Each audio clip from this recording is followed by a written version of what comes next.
sure that my love for Janet was so palpable and tangible and soulful that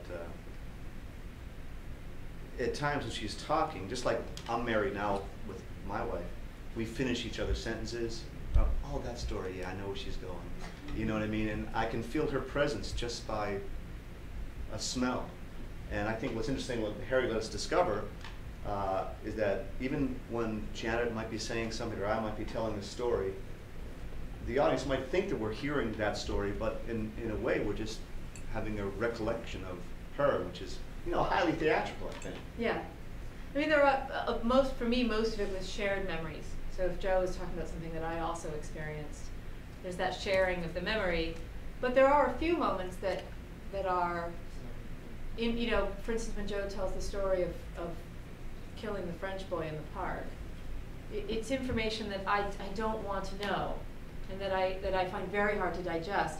And because we've had talked quite a bit about the idea that the play actually takes place after we've been reunited, so I for one, kind of played with the idea that we're sharing our stories from our own perspectives with you, but we are also hearing each other's stories in a way for the first time. So that was kind of yeah, and more directly, I mean, just kind of in a more nuts and bolts answer, what I said, it's as easy to say when you have actors this good, but I said, okay, now that we're together, please feel free to do what you will when you hear the others, and my job out there as a stand-in for all of you is basically, like there were times where I would say, don't move in this section, you know, or maybe cut back on your movement or simplify a little, but mostly that was really, you know, the space to do that with the kind of freeze frames that I felt were important when we didn't want our focus pulled.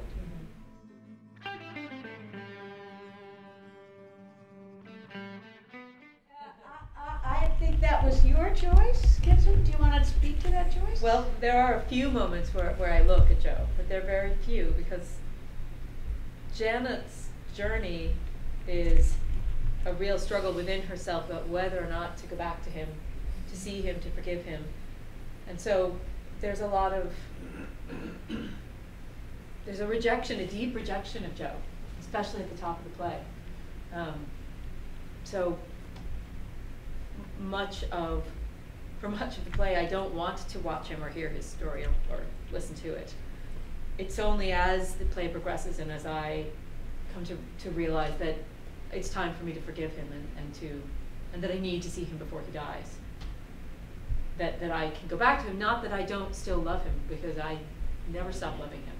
And I never stopped being married to him, in my heart and with my body and in every way, except that I know, because I am a strong woman, that I cannot be with him. He's a danger to myself and my kids. And so that for me was why, and well, you can speak to your choice, yeah. But I felt like they're on two different paths, and there are two different things that they're fighting for that eventually lead to the same scene. But yeah, and you know, for me, I wanted the journey to be constantly trying to win her over, bring her back, recapture. So you know, and Harriet let me do that, and she'd say, okay, that's great there, less here, more there. Mm-hmm. You know what I mean? So that was kind of a nice balance that we had. Because for those 9 years, that's what Joe does. You know, he tries to reach back to Janet, and as she ascends up in life, he descends. But he's always trying to climb the ladders back to her. So that's what I was trying to go after.